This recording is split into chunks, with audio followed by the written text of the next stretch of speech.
Mapagpalang araw sa inyo mga kalagalag. Linggo na naman ng umaga. Napaga ako dito pumunta sa gubat para nga pakainin itong aking alagang sawa na si Waki. Timing, may mga nagtatanong sa atin na kung ano daw ang aking pinapakain sa aking alagang sawa. Kung ito ba ay daga, sisiw, at kung saan ko nakukuha o saan ko binibili. At ako'y naghahanap ng mga pwestuhan mga idol nang ito nga ay mapakain dahil isang linggo na di kumakain si Waki. At nagkataon nung mabasa ko yung mga comment ay aking gagawa ng content to, yung mga tanong ng ating mga taga-subaybay sa ating YouTube channel. At maya maya lang mga idol ay pakainin natin si Waki. At ako ngayon naghahanap ng ating mapupwestuhan para tahimik at walang disturbo. Ayaw ni Waki na maingay yung lugar. Delay yung kanyang pagkain. Sana dito dire-diretso yung pagkain niya.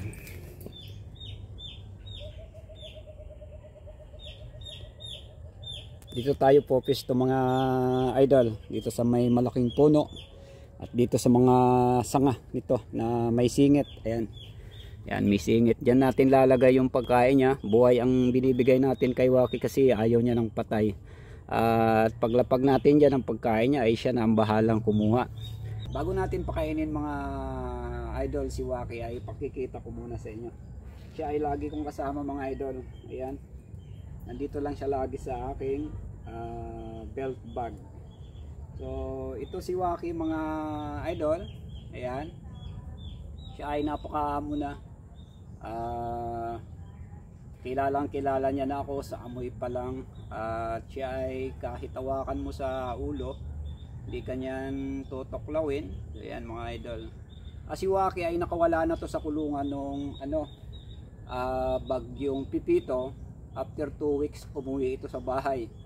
Doon siya mismo sa may taas ng kanyang kulungan nakapwesto. Siguro lumabas siya dahil gutom na at ito kasi ay sanay ng pakainin. At doon nga sa mga nagtatanong mga idol, ano nga daw yung pinapakain ko, saan ako nakakabili ng kinakain ni Waki. Nung una ay binibigyan ko muna to ng maliliit na bunga-bunga, yung dagang bahay na maliliit, at yung butike, yon ang pinapakain ko sa kanya nung maliit pa siya.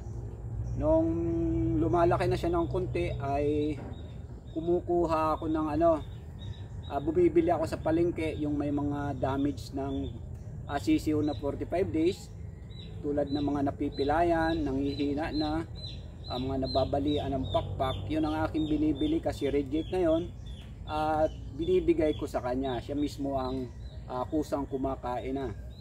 At ito nga si Waki mga idol, dumating to sa akin, nakuha ko to noong September 5. At sa ngayon nga magkasama kami lagi nito kahit pumupunta ako sa trabaho.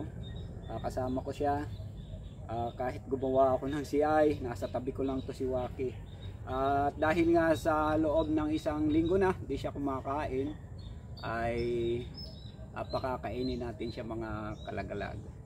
So yan, si Waki maglalambitin muna sa sanga, maglalaro siguro. So yan, yan ka muna Waki, ipiprepare ko yung pagkain mo. At ako'y nakabili kahapon mga kalagalag ng reject na sisiw. Kayang kainin ni Waki yung mga ano pa lang, 1 day old to 7 days na 45 days. Kaya niyang lunukin ang buo. Huwag kayong maniniwala mga kalagalag na yung may mga nagsasabi na linalawayan daw ng sawa bago lunukin yung pagkain nila. Ayan, naglaro na si Waki. Ang sawa mga kalagalag kapag kumakain ay ano tawag dito, nililingkis niya, pinipit-pit niya, pinapahaba niya yung kanyang pagkain at kanyang lulunukin, hindi niya nilalawayan tulad ng iba. Yun ang akala nila, maraming ang nagsasabing ganon. At pinapaliwanag ko naman dahil nga tingnan nyo naman, maglalaro na si Waki. Pwesto ka na dito, Waki. Dito ka na. Mga idol, ang ating alaga. Op, putol yung isa. Gusto niya muna maglambitin. So ito ang ating alaga, mga kalagalag. At sana dun sa mga nagtatanong, butike na maliit, daga na puti, at yung mga sisiw na 45 days o native na manok, yung kaya niyang lunukin, mga idol, at kusa niyang kakainin pag ito'y nagugutom. So may mga alagang sawa dyan, nabigyan ko na kayo ng tape sa ngayon, at ito si Waki ay ilalapag ko dito sa baba nang makakain na siya.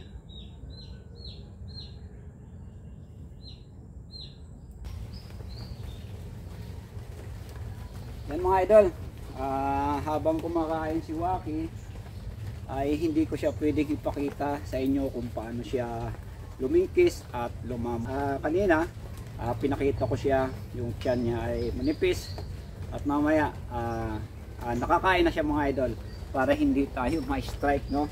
At habang kumakain nga si Waki, ayan, nangalahati na siya. Ay shout out muna tayo, mga kalagalag, marami naipon to. Shout out natin yung mga taga-subaybay natin. Shout out kay Hector Luiso ng Agusan del Norte, kay Lorraine Burbudo, MXTV Damaksa ng Bohol, Michi Villariques ng Camiguin Island, Nature C31 Jerome Saldivar ng Bohol, Dalingay Manginsay ng Abra, at Leo Raven Patalinghub, Carlo Castillo, Jerwin Pagala ng Bohol, Mark Rilos, Ariel Sumarrago, Cedric James Bato, Loren Esteliero, Angelica Flores ng Liluan, Southern Leyte, Quibin Buyo ng Mindanao, Agusan del Norte, at kay Alex Daus, Guyber Jad Cabillo, Rogelio Sarsona ng South Cotabato, may lumilipad na aeroplano, si Perino Arais ng Bohol, Brenel Aldrin, Melbs Hunter, Cano Holt, Salvador Brusulo, Juan Narbato ng Karamuan, Camarines Sur, Frederick Suarez, at pinapa-shoutout niya si Yuhan Lee ng Batangas, Justin Concha ng Bohol, Jimboy Biray, Andre Ditablan Vlog ng Iloilo, Jem Pabs ng San Jose del Monte, Bulacan, Abuyan Channel ng Marigondon, Cavite, Ryzen Umaid, Frances Silapan, at sa Panguli, shout out Damaso Bailon. So yan, mga idol, at sipatin natin si Waki kung tapos na ba. So yan, mga kalagalag, malapit na, at mamaya nga makikita natin itong ating alaga ay bundat na. Yan, mga idol, tapos nang kumain si Waki. Tingnan natin kung nabundat ba siya ng binigay nating pagkain. Ay, Wak, ika.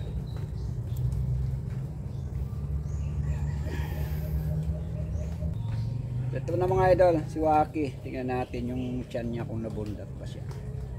So ayan, bundat na si Waki.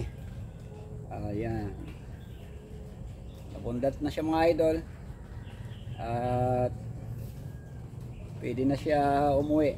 Iinom pa pala, kasi pag ito pagkatapos nito kumain, mga idol, ay umiinom to. So lagay ta muna siya dito sa kahoy. Kukuha tayo ng tubig, libawan akong tubig. So na ito uminom pagkatapos niya kumain. Ayan, dyan daw siya muna, mga idol. Yan, gumagapang siya. Yun, bundat na siya eh. Busog na ang Waki. Ayan, lumaki yung tiyan niya. O, dyan ka muna, Waki, kukuha ko ng tubig nang mawala yung uhaw mo.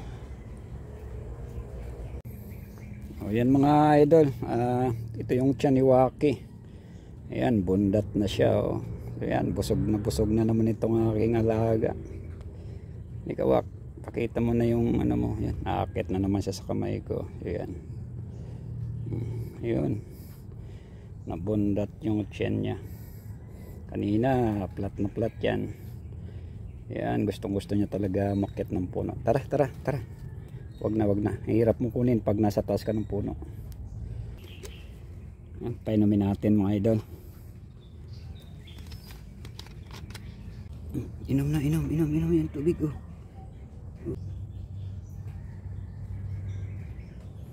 Ayan mga idol, may inom na si Waki. Ganyan lang ang aking pag-aalaga mga idol. Yan, pag na dire-diretso na yung inom niya. Inom dali. Yun, di ba mga kalagalag? Ganon si Waki, iinom yan kapag katapos kumain. Ganon lang mga idol ang ating pagpapakain at pagpapainom kay Waki. At doon sa mga nagtatanong, sana mapanood nyo, at yung ibang nagbabalak mag-alaga ng maliliit na sawa, ay ito akin ang na-share sa inyo kung paano nga tayo magpakain at paano siya uminom. At napansin ko kanina mga kalagalag, maraming nagpa-shoutout ng mga taga Bohol. Kaya sa mga taga Bohol, shoutout sa inyong lahat.